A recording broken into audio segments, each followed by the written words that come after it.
Hey there, Conquistadors. Welcome back to Table at Gaming. I'm Isaac, I'm Brandon. and we're here to bring you the latest news on the Conquest update. I actually planned that different in my head, but we're going with this. I gotta stick to the script, Isaac. Okay, Conquest updated. Small update, not the big update. I know we're all expecting a big update. Yep. It's a small update. We're just gonna go over it for you so that you can be in tune with the rules. Yeah, you can be up to date. As stated, most of them are very small. Or some of them might have some more nuances, which we'll try to expand on. The big things will be Sorcerer Kings, and we're going to go through the easy things first so we can get to the larger set of change. Yes. And spend more time on that. So the first document that got changed, just so everyone knows, 9th was the first set of change. There was a small addendum on the 10th of April. So we're going to be covering everything April 9th forward. Yes. Now, as far as I know, correct me if I'm wrong on this, they only changed one thing's wording on the 10th, right? Yes, and that is okay. Yeah, all right. yeah. Well, then we're not even going to tell you what it was on the 9th. We're just going to tell you what it is now then. Correct. All right.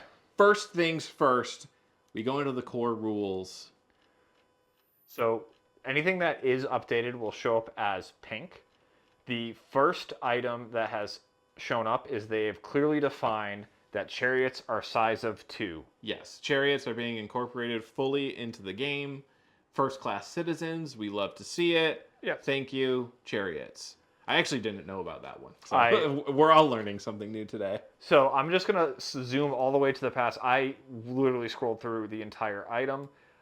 So this is an item that has kind of appeared in a few areas. I'm not going to stop at every instance of this, but there is specific changes both with March, with Charge, and other actions, which is when you move, you cannot move within 1 inch of an enemy unit or a garrison with an enemy unit in it unless you explicitly charge that. So this means if I march, I have to be 1 inch away from each one of those. If I charge a unit and there's another unit there that would be that would end with being closer than 1 inches, especially garrison, you can't do that. So it's just like a little bit of definition about these. It's in like 2 or 3 places where you can do under march and charge.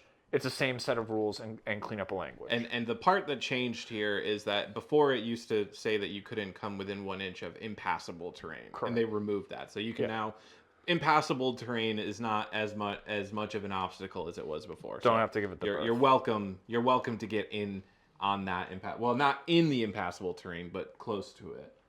And then the last change that I noticed is change in rules for parry. Or actually, this is just wholesale at addition of parry, right?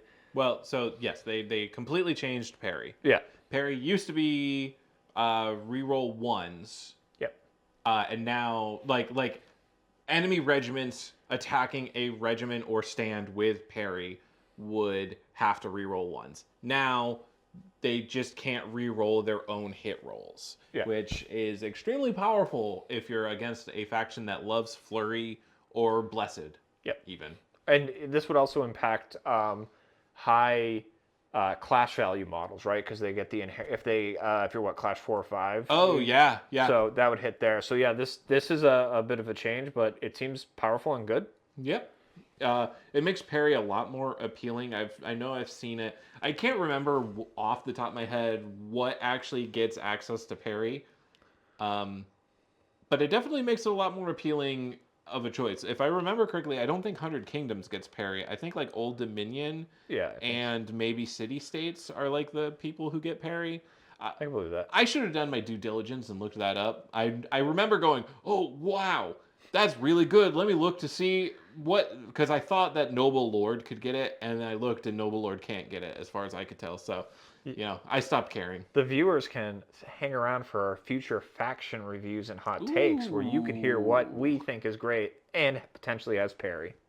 Yes, that I'm gonna take special attention for that now. So yeah, that's the core rules updates. So nothing huge. I think a little bit of clarification. The parry's the biggest thing. Everything else is, I think, just simple rule cleanups that reflect how people were playing the game or going to play the game. The next set of changes is in the tournament pack. There's one kind of big weird one, and then there's just like one that's kind of cool. So I'm going to go to the first one that I think there will be a conversation between Isaac and I, because I know Isaac and I love arguing rules like this. Yep. So I actually think this one we're going to just agree on. So they changed the definition of seizing objectives. And this is a rule that's kind of, it feels like they had a idea and they've never been able to textually make it real. And what I mean by that is Yeah. this is not the first stab they've taken at this. Yeah. So the current place where they are is, this is the current rules. And then if you can talk through the what it used to be, and then we talk about what we think it ought to be probably, is light stands count as 0 stands for a purpose of seizing. They do count, however, towards the total number of stands in range of an objective zone. If a rule would make a light unit count as X additional stands in the seizing zone, then they actually, at that point, count as seizing. Medium and heavy counts as 1, monsters count as 3. That's kind of similar to what it is now. Should stands lose their ability to seize objective zones, still count towards the total number of stands in range of objective zones. Finally, when a stand is under the effect of an ability that allows it to always seize an objective or a regiment counts as seizing an objective they are in range of, then the player in control of the regiment counts as seizing the objective regardless of other stands' present range. Only one player may be seizing an objective at any given time. So there's a lot of words there to describe things, and I think they're trying to put a lot of protection to give something that could probably just be done in a very simple way. Do you want to talk about, I don't know if you want to talk through some of the... So, okay, it's very hard to define what it. It doesn't matter what the wording used to be because functionally, I don't believe that there was any. The change here is that light monster stands ambiguously count as either 0 or 3 stands. Yep. It's hard to tell because it used to have a specific call out that light monster stands were worth 2. There's only one light monster in the game. It is the Quaddle. It is unreleased. Maybe they don't care about it. Right now, nobody knows how it's supposed to score, whether it counts as a light stand or a monster stand, what the hierarchy there is. Functionally, everything is remaining exactly the same as it used to be. This is a wording cleanup, and in the opinion of some, the wording has not really been too cleaned up. It adds more information about seizing. Like if you count as additional stands for seizing, it adds more wording about the always seize an objective kind of phrasing. But it functionally hasn't really changed. Ultimately, what it boils down to is you need to have more. I'm freezing up because now I don't actually remember what the final ruling on any of this is because in the past few weeks and I guess throughout all of the history of Conquest, this has been a common subject of discussion in the Discord. What I believe this is where Eric from the internet, I think is his YouTube name. He comments on our videos sometimes. I recognize him from the Discord. You come in here and you tell me what it really is if I'm right on this. I thank you for your work, soldier. What I believe it is, you need more seizing stands and more total stands. So if you have 3 seizing stands and they have 3 light stands, those don't count for seizing. They do count for contesting, there's no phrase for contesting anymore. It's just total. So they have 3 total. You have 3 seizing. Nobody owns the point. You have 3 seizing. You have 4 seizing. They have 3 lights. You have more seizing and more total. If you have 3 seizing and 1 light, and they have 3 lights, I believe that the intent is that you score in that situation because you have more seizing than their 0 and more total than their 3. I'm pretty sure that's how it works. Please save me. Tell me if I'm right or wrong, Eric from the internet, or Eric, I forget your YouTube username, but yeah. And I think that's where I know you and I talked a little bit when I first reviewed this. Objective control. Objective control. This has been solved by other games, and it feels like textually it opens up game space if you can have some units have higher value. Maybe it would be cool to have a heavy unit that actually had low OC, and it could open up game space where you have a big thing, right? And I'm not saying that it's 100% a great place to explore, but it would give you options. The other thing is, when you have things that say I was seize or counts as additional seizing units, you now have an actual printed number, right? This increases a unit's OC by 1. That's kind of interesting when you have a printed number and you can move it up, because then it's not just a binary counts as, right?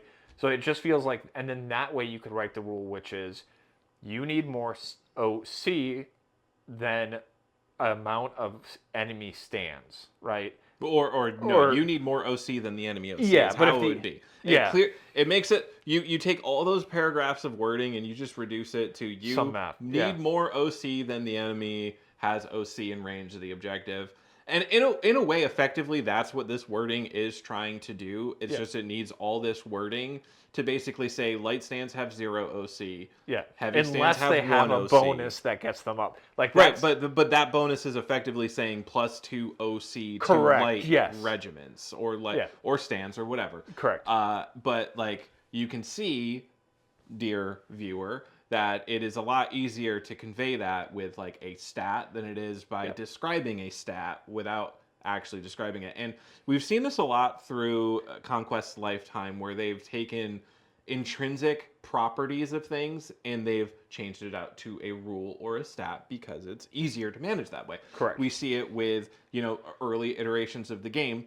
You had brutes had this intrinsic set of properties compared to infantry or cavalry in that like they had impact hits built Correct. in, cavalry had impact hits built in. Um, they're they removed that and they said, okay, impact hits is now a rule. Infantry can have impact hits, brutes might not have impact Correct. hits, et cetera, et cetera. They've been doing that. They took away the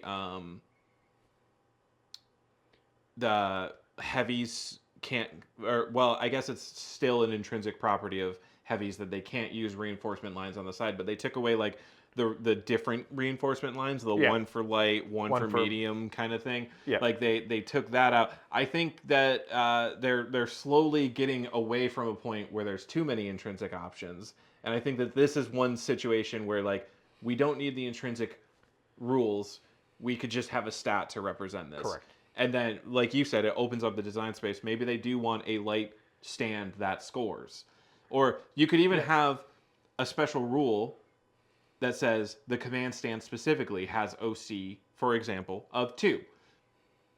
And then that way the rest of the unit has OC 0 or whatever. Oh yeah, you could have you could do character upgrades like that Yeah. and stuff like there would be a lot. You could have items and like there's a period of time when characters weight class like medium or heavy made them scoring. You could maybe have an upgrade where you could put a character with a banner counts as OC1 and then Yeah. right like and it gives you choices. And I'm not saying once again, maybe not everyone's a great one, but like by doing it this way you open up the play space and also it's just easier because you're just like I have 3 stands within an area. They're all OC0. Yep. You have 3. They're all OC1. You have 3. I have 0. You score, right? It's Yep. a lot easier than going through here, especially when you get the text that says always scoring and things like that, which aren't so textually direct, right? Right. Yeah. So that's kind of I don't know. I agree with you because there's a lot of stuff in the first few renditions of the game that was like, oh, if you're a brute, you automatically impact, and they moved that to an explicit rule on the unit, and I think it allowed them to create some brutes without impacts or with different types of impacts, and I think it opened up the game space. Opens up design space, Yeah. which is good. And obviously you want some things to be intrinsic values just because like you want the core rules to do something. You don't want everything to be like a unit rule or an army rule or something. But Correct. like this is one of the cases where like I said, just give it an OC value and you can cut out so much of this text. Just say compare the OC value. Add up the OC values and compare. Compared to light stands all have an OC of 0. Medium stands have 1. Monsters have 3. Like that's what this is saying with all those words. And one thing is, for people who don't play 40K, OC is objective control. Oh, because we actually didn't. I don't know if yes. we defined that. If we didn't, now it is. And if, but people probably got it. Anyways, I think that we've talked enough about this. There's other changes in this document. We don't need to scroll to them because I'm going to tell you what they are. Yeah, let's do that. They have cleared up some of the wording. There was one scenario that technically you got points for killing the 100 Kingdoms extra warlord when none of the other scenarios did that. They made it so that scenario matches all the rest. And I think they cleared up a typo where one said, like, if you score objective A, which was intended to be the center objective, it's worth more points or something. It's just wording cleanups. It's not actual changes. So There you go. Oh, here's the juicy stuff. Here's the stuff I love. They killed Ashen Dawn. They put it on the chopping block. They cut their Well, heads off. so did Best of Mitten change in here? I covered it because it is purple or pink. I don't think best. It's not in their FAQ that they changed best of Oh, men. okay, because it shows that there's a new range. A lot of stuff shows up as purple that hasn't changed. As far as I'm aware, there's 2 changes in this PDF document. Yeah. The 2 changes are Ninwa's Tears, a spell that a water school chapter mage can use. It used to do a number of successes, heal anything, right? Now, it specifically targets infantry units, and it's 3 plus the number of successes, which means if you have... Oh, you put it away.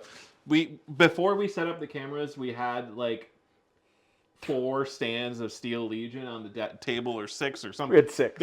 We had 6 stands of Steel Legion on the table. I was going to point at them and be like, hey, look, Steel Legion stocks are... I think Gilded Legion take it better, but yeah, 3 plus successes, and you can, like, pretty easily score, like, 5 to 6 successes. You're effectively healing 2 stands of most 100 Kingdoms infantry back every time you cast a spell, like 2 full stands, like from 0, which is incredible. I love that, especially as an infantry head, a Steel Legion lover. That's a Gilded Legion fan. I like them too. Like I said, I think Gilded Legion does it better. So yeah, it doesn't. It used to be able to target Ashen Dawn, which obviously was insane value. Even if I believe that it was a lesser healing value as well. I think it was only 1 per success instead of 3 plus 1 per success. But still, like, when you are defense 4, blessed, resolve 5, 6 wounds each, like, any amount of healing is insane value to you. So that's the change. The other change, Ashen Dawn went from 240 points base for the regiment to 250 points base for the regiment. And they went from 80 points per stand to 90 points per stand. If you are a casual Ashen Dawn enjoyer who just has 3 of them in your list, 10 points, not a big deal. If you are a regressive, competition pilled Sigma, Yes. Your 11 Ashen Dawn stand list went up. So I believe it's 30 points for 3 regiments, because I believe they were running like 4, 4, and 3. Yeah. Yeah, 4, 4, and 3. So if you're running like 4, 4, and 3, your points have gone up a total. Your list has gone up 50 points, which is not a negligible amount, especially when the orders are so expensive. Like you are already taking like 600 points of Order of the Crimson Tower, or a little under 600 points. I think 510 points. That's a lot under. I think 510. Can you scroll to Sealed Temple? I just want to see how many points. I think they're down, right? No, they're not. Where's Sealed Temple? There they are. They're 190 points each. Okay, I was thinking they were 170. So, yeah, you're spending 570 or 600 points, and then this is an additional 50 on top of the insane amount, like 750 plus 109, or, well, 720 plus 160. So, yeah, that was basically your full list as it was. Like, now you're dropping an entire, like, mercenary crossbowman unit to fit when we've seen any of these, this in. the mercs are cheapest ships, as we've said, and they have like good range and AP and stuff. And now you have to get rid of that, or there's character upgrades or other things you have to pull. Yeah. And especially actual choices? Yeah. In my Conquest? No. It's more likely than you think. And especially there's with the changes to the healing spell not targeting them, they're more expensive, and you can't just keep them on the table forever. I don't know. This is where we're going to get to our patented, trademarked hot takes. Okay. I think everyone is going to probably think the unit. I think there are people, because they have so many of them and they went all in on them, they're going to say they're trash and unplayable. But like in general, I feel what happens, instead of just being a thing that everywhere, it now is something you have to use as a tool in the right settings, right? Like it's still very annoying to deal with. It has a ton of wounds, it has good attacks, it's got high defense and resolve. So it's one of those things, but it's no longer at the point where it can be your answer for everything. Yes. Yeah, and like I said, if you are playing up against a list that just has 3 or even 4 stands of Ashen Dawn, this isn't going to be a massive change. Like No. it might lose 1 character upgrade or 1 stand of Mercenary Crossbowmen. Yeah. It's when people are taking a huge horde of Ashen Dawn, um, or I think actually 2 units of 5 Yeah. also loses 2 units of 5 actually loses more points. They lose 60 points, which is like at that point you're dealing with 2 stands of mercenary crossbowmen. Yeah. And I can't remember if those lists were taking MSUs, which if they were taking MSUs, that means you lose an entire unit of mercenary Yes. crossbowmen Yeah. as opposed to, just whatever. And like mercenary crossbowmen are super effective in that like you can bring a lot of them. The less Yeah. that you can bring is going to impact. So like Correct. I don't think that we are going to see the 8 to 11 stands of Ashen Dawn plus mercenary crossbowmen to fill the rest of the points list Correct. Yeah. be nearly as good because you won't hit that critical mass of mercenary crossbowmen. Where you can just have these guys run, and then you have the mercenaries be the range force in mass to do damage. And like, I'll ask you for another quick hot take. Do you? I know some people have kind of put forward their like reducing the wounds or changing stats. Do you think this is the right way to fix the unit, or do you think that do you think the change to point value was the right way to deal with this, or do you think there should have been an alternative approach to this unit? Yes, I think the only thing that you can change now at this point with Ashen Dawn, in my opinion, if this points change doesn't work, the only thing that I think that you can really do, assuming and let's assume that another like 5 points to both categories like of the base cost and like additional stands or something, like if that also wouldn't work, the only thing that you could do is reduce its wounds from like 6 to 5. Yep. And I don't think that needs to happen. I think that this Correct. is a good change.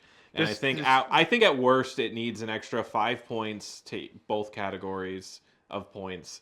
That's I my agree, because thought. when I looked at stuff and I thought if you change things too much in any other way, besides maybe a loss of wounds, it drastically changes what this unit does on the table. Like if you drop attacks, well, suddenly that's the point of the cab, right? It's not the impact cab; it's the one that gets in combat and cuts through. I mean, that being said, I guess I know that they don't have brutal impact or anything, but like reducing the impact from 3 to 2 or even 1 maybe could be a change. That could but be then the models are so big you would expect them to do impact. I think it would break the immersion of the unit. If you wanted to do something really insane, and like this is, I hesitate to do changes like this big.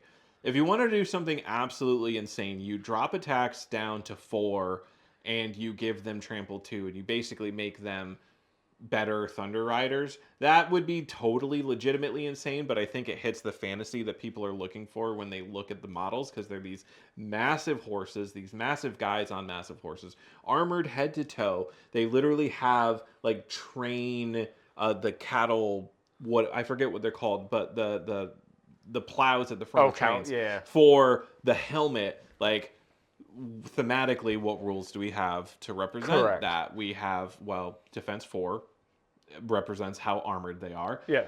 The impact represents how beefy they are. Correct. But they could also represent that with trample. And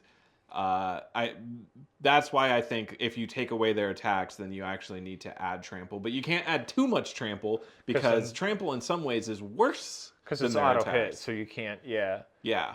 And I think like I think you're looking at that in the right way if you would reimagine this, but I think that I like the design space that Wadrun and Sorcerer Kings have trample and no one else. Like it feels good to keep this. So like in general, I think this is probably the right way to do it. Just because if you do changes in any other place, I think you run the risk of making the unit not do what's on the box. So like it was a problem when running huge groups. If you run one group or a small, like a reasonable amount of these, you're not going to make many changes to fit these guys in. So I think this was good. Sky is not falling from my perspective. So Now We're done. Sorry. We're done with 100 Kingdoms. We're Yeah. moving on. We're moving on to The real Sorcerer meat. Kings. So this is by and large the most amount of changes. Yep, the biggest. I have thoughts on a lot of these, and some of these are things that we may have said were interesting in our hot takes video, and we can Consider talk this about an them. errata to our hot takes video because it's an errata to the army list.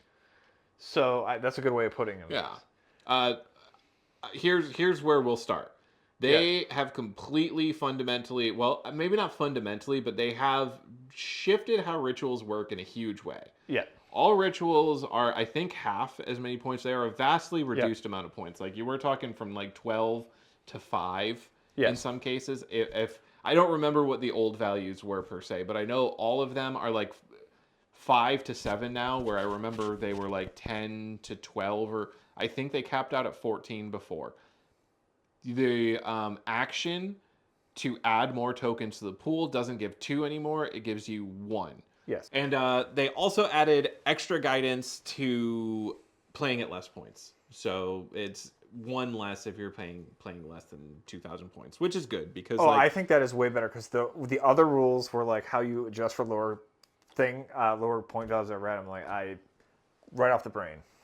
This I didn't even know that they had rules for playing at less points. They did. Yeah, it was just, okay. They were is very much obtuse. easier. This is better where it's like 400 points. Okay. It goes down by 1. Yep. So how many points does it go down if you played 1,200 points? 2 points. Easy. Hey, we did it. Yeah. We did the math. Yeah. All right. And the last thing I'll just say is I think they did a little cleanup on the different states because some of the rules that we'll go through later is the rules were like put a token on something on a ritual you're putting tokens on. Now there's when you're starting a ritual, it's got a being prepared. So there's just a little bit of cleanup language there. So like in general, I think everything's good because it feels more accessible, cleaned up, and especially playing at lesser point values is approachable now. So I all good cleanups here. Yep. And to kind of help with the change, so I'm going to be honest. I looked at help me out here because I looked at the army builder, and the Maharaja Elemental Confluence Supremacy ability looks the same still. No, so this goes back to my previous statement, which is previously, so it clears up the language. You can only add tokens to a ritual, right? So it has that new state. Before, not any ritual gathering tokens. So I think the problem is gathering. Functionally, it's the same. It's functionally it's a cleanup. Okay, so it just cleaned up the language. Correct. It didn't actually change the supremacy ability. It just made. Correct. There's a new state which is being prepared. So gathering I tokens. don't know why they needed to magenta to make all it of all right. Yeah, I literally back and forth on because it. I thought at first I was like, oh, you used to be able to add 2 tokens to any ritual, or that you used to double the tokens that you placed on the ritual, like accelerate a single ritual. And I looked at it in the army builder and I was like, oh no, it's still placed 2 tokens but on different rituals. Yeah. So it hasn't changed, but yeah, okay. So it changed it only changed the wording. It's functionally identical. Correct. If something's not being prepared, it can't get a token. That's the big difference here. I think the thought is what gathering tokens is an ambiguous term. Question. Fair. That's how I took this. So I think it's good. Next change is the Sardar gives you has Arcane Conduit, which just means that it gives you a token if you end the turn on an objective marker. Yeah.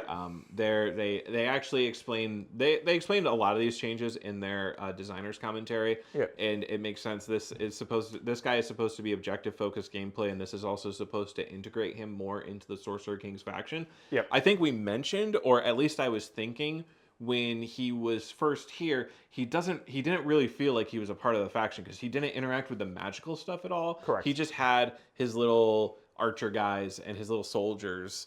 And okay, cool, but we're playing the sorcerer faction for sorcery. Yeah. So this really helps just be the military guy, the cheap military guy, and you set him back on a point, and he generates ritual tokens. Yeah, or push him forward. But yeah, exactly. Yeah, yeah, I think it makes sense. And yeah, once again, Arcane Conduit also got cleaned up to reference prepared ritual versus just item gathering tokens.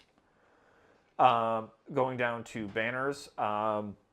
So regiments with so the banner of the elemental domination has been changed. So regiments within or regiments with elemental keyword within 10 inches gain unstoppable. So there's two changes here. One will make more sense when you get to other units. So previously this lets you pick one, and then that unit would gain unstoppable and lose bloodlust. So they don't reference bloodlust anymore because all elementals lost bloodlust. No yes. more bloodlust, folks. It's too hard of a rule. It's too hard of a rule. We can't do bloodlust anymore, folks. So we'll get to it when we get to. We will, because in our hot takes video we called out a few things we liked with bloodlust and extra activations. So the next thing, the Shulat. This character gains a blessed special rule. In addition, when this character stand performs elemental rite, you can select ritual to prepare, and it starts with 2. So this is again cleanup on. So this is the cleanup when you start preparing a ritual. Instead of when they manifest, they get 1. The old rules was manifesting, and then I think then it was supposed to start gathering. So this lets you prepare, and starts with 2 ritual tokens. Yeah. I actually think this is very similar. I think it's more of the same with the language consistency. The next one is Paravartan. Paravartan, it just says it's an additional. Correct. Which free and additional have their own meanings in the rule set. Free means it doesn't consume one of your actions, but it still follows all the other rules. Additional means that you can use it in addition to like your normal allotment of it. Correct. So in this example, you would normally be limited to using a single spellcasting action. Yeah. Per round because when it only said free. I guess technically by raw you couldn't use spellcasting on your own. Correct. You could move spellcast with your free one. You couldn't. Well, no. This has always been out of sequence. Correct. Yeah. And sorry. you spellcast on the character draw, so you can't like move. Yeah. And then spellcast. That's fair. This is just saying additional because I believe by raw, if you just did a free spellcasting action, you can't do. I believe the wording is you can't do 2 of the same actions in a round unless it's March, which meant that if you spellcast earlier, if it's just free, you can't. Now that it's free additional, you can spellcast earlier or later. That's what I'm saying. Yeah, you were saying. So, which is good. I think most people inferred it worked this way, but we like explicit rules, so this is just better because by raw it works. It costs nothing. Well, presumably very little. I guess it does cost electricity. I'm just gonna say it in the catchy way. It costs nothing to make rules clear. So going down to. Favorite of Hormuz, they renamed the ability for a Maharaja to ride a Maha. They gave the Maha Terrifying, but they took away the volley. So there's actually 2 things here. So originally, you only got the Terror when you were by an objective. Oh. So this is actually, okay. I think this is better. Cause they just universally give you Terror. Yeah, so and I think and you get rid of Barrage, and I think that's good. You probably shouldn't have a model that does everything, so now you give something up for the big thing. And also, I think my take on this with a lot of conditional rules is it's got to be like powerful enough that you're going to remember it. Because I just like imagine a world you charge something, you do stuff, and it's like, oh. By the way, I had Terrifying 1. You probably should have taken. Did you roll 4? Was it 4 or 5? Because what? Yeah, like it's this. I think this is better and easier to play. Then going down. All right. They changed another change of the rituals in addition to the spells. So here's the values I was mumbling and stumbling about earlier. They made it so if you flip a ritual, you check your next card, and if it's a elemental of the same type, they get to immediately activate so that you can do some chain activations. Correct. Before, you would activate a ritual, and then you would still have to wait for your next draw to actually do a unit. This gives you the ability to do a ritual and still get a unit activation, which I think is a very good change. You still have the elemental ability. I guess we'll go over that later, but I'll just say it now. Elementals still have the ability where if the previous card that you drew was a ritual, they get an extra activation. We'll talk more about that later. For right now, we'll talk about the rituals that changed. Intrusive Thoughts used to give a target enemy regiment bloodlust. and now they can't seize.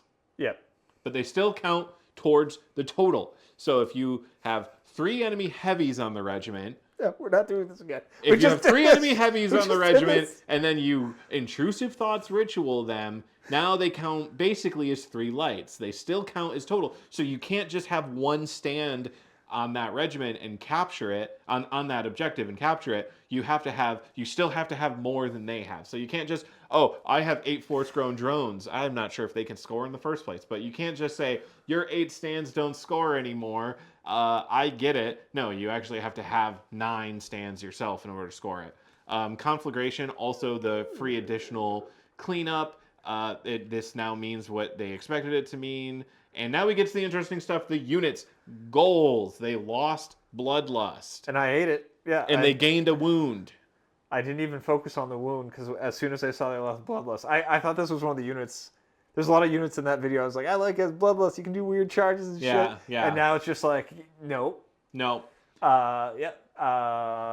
The Banner Disciples, they don't get a free banner. That's a change. Yeah, they don't get a banner at all. Correct. Sorry. Before they got it for free, so it was 3 with command, and this they can't get anymore, which is like it's an archer, you don't need it. Who cares? Wadroon slingers make very good use of banners, but okay, let's not get caught up in the details. Efreet sword dancer. So here's a massive change. Flamecasters and sword dancers lost the special rule where if they died, they would immediately trigger a ritual of their type. So they don't want you to have that much acceleration. They don't want you to just be like, oh, all my sword dancers are dying. Oh, infinite free rituals. Now my Mahut's quad activating every turn. Yeah, that's the biggest change. I think the melee one. I think all of them had bloodlust. They don't have bloodlust anymore. Swords, Steelheart. They both had bloodlust, and they don't anymore. Oh, only the melee ones had bloodlust? Yeah. That's boring. I thought even the ranged ones had bloodlust. That would have been because then they would have to like make a check to to actually archer. Steelheart Jin. I feel like they got a cleave buff, but I could be wrong. I didn't see that when I looked at the rules. The big thing that stood out. Once again, I will tell you that I did look at the bloodlust and got upset. So cleave 2, yeah. Oh, okay. For some reason, I thought they only had cleave 1. Okay. Nope. We'll talk about the most important change. Mahut gaining elemental. I feel about this. I felt about the other elementals having the triple activations right off of Wadroon getting their triple action taken away, and like I feel like there's good arguments for this not being as problematic as the Tantor, but I was under the impression that the Tantor and the Apex, to a lesser extent, got triple actions or triple action activations removed from them because it was a negative gameplay experience to have one of them travel basically across the board or like from your board edge to behind you and then charge you. And like you could do all kinds of like weird corkscrew charges and like get places that these giant monsters really shouldn't be able to get. And I understand, like my impression of it was that it wasn't a power issue that was causing the negative play experiences. It was just, it doesn't feel like monsters should be able to do this. And I understand that with Wadroon chants are a little more consistent, especially because this involved having Fnatic, which meant that you could very easily get with minimal setup these triple activations, and you could have a monster triple activate multiple times per game pretty easily. I understand that, and I also understand that Conquest as a chant also comes with several other benefits like increased movement and evasion. I understand all that. I just did not think that it was a question of power level that caused it to be taken away, so that's why I'm so surprised to see fairly easy access to it in the Sorcerer King's army list. This fairly easy access for many different units, not just monsters, but also all of their elementals. So Ghouls can do it, Steelheart Djinns can do it, the Efreet can do it, the Rakshasa can do it. The Mahut specifically, gaining elemental and thus getting this, the The Maha is basically a Tantor. Yeah. It's 75% of a Tantor for 75% of the cost. And it also gets free volley actions in addition. So, like, if Tantor was bad with March Charge Clash, this guy can March, volley, March, or charge Clash, and then also gets trampled too. So, like, I don't understand why this would suddenly be not negative compared to a Tantor unless it was specifically a power issue, which I was under the impression that it was not internally considered a power issue. It was considered a game experience. Cool. Yeah, so just like on this, like, because we've talked a lot about in the previous video on Sorcerer Kings, and just in general, we talked about Nords and everything, is like extra activation, extra action economy is very powerful in this game. So like Sea Jotnars and Ice Jotnars had lower point cost, but the ability they can get a free, in addition, spell cast or range attack was very powerful. They went up in cost. Like, you can see a consistent pattern about things that can do extra stuff costing more. There's also another truism with Conquest, which is monsters are heavily weighted because there's two states. Either they're alive and full damage, doing everything, or they're dead.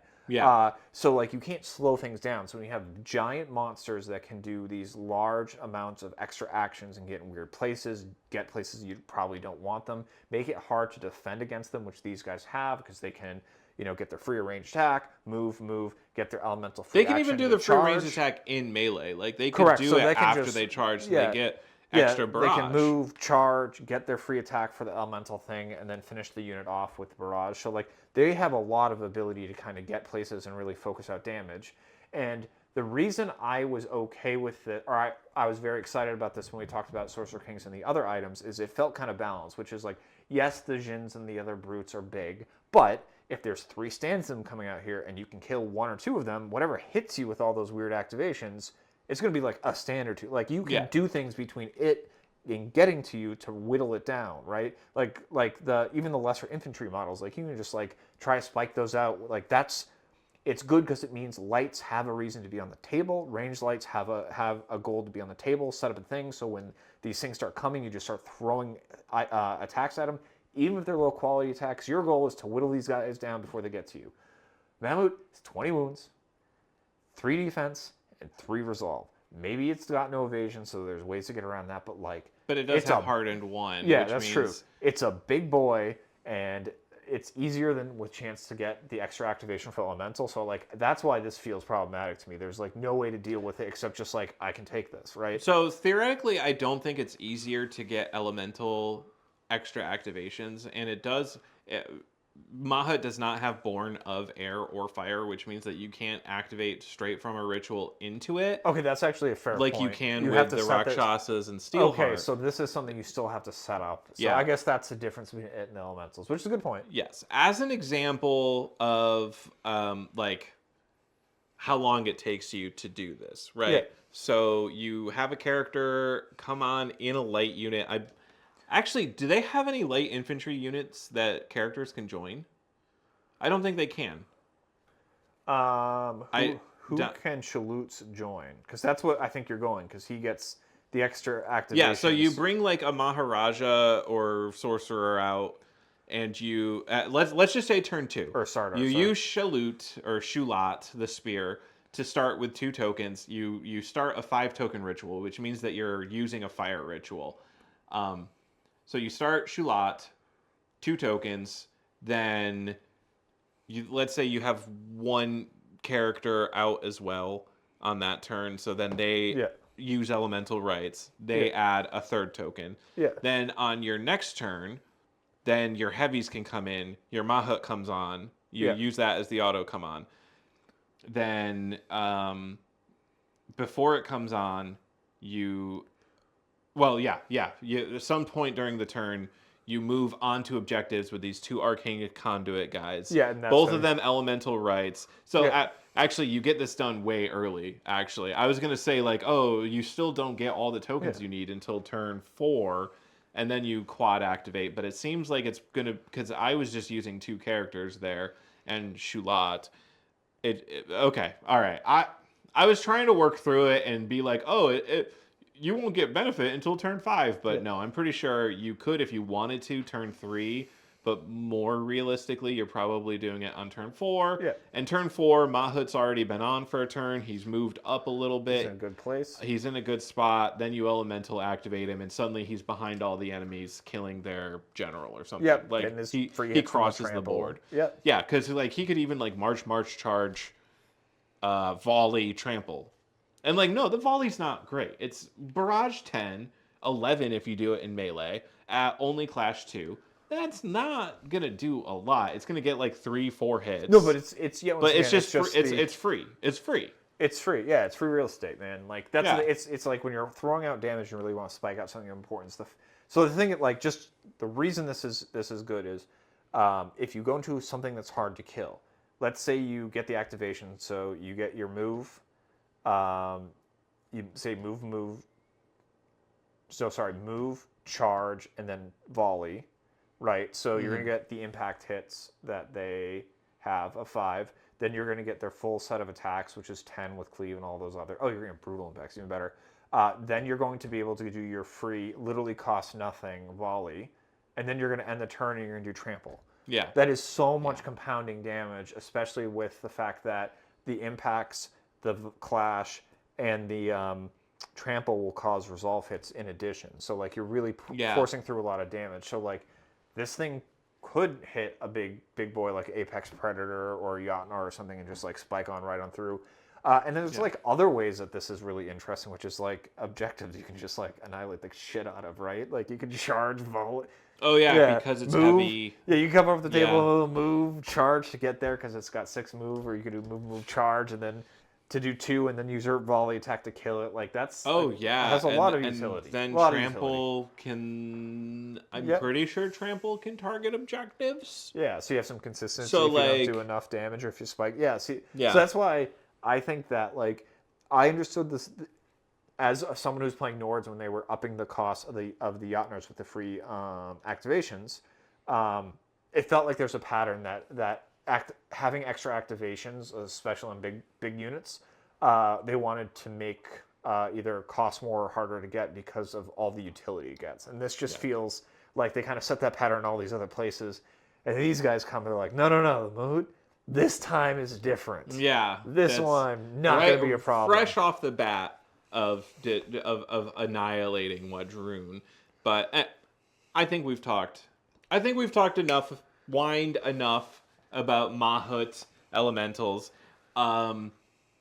So here we are, done with this video. Mr. Done with this video. Yeah.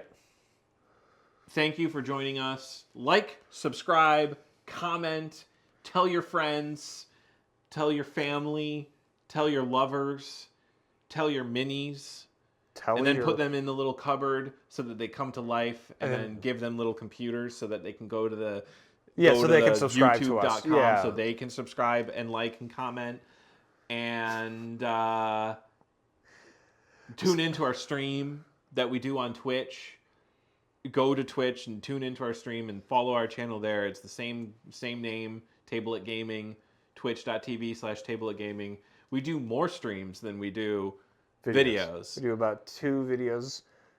2 streams a week, and we usually do about a video a week or so. Yeah. But yeah, thanks everyone for hanging out with us. Hope you like these hot takes. We wanted to get them out pretty quick since when they came. Yeah. Overall, good changes, quick changes. See you on the next one.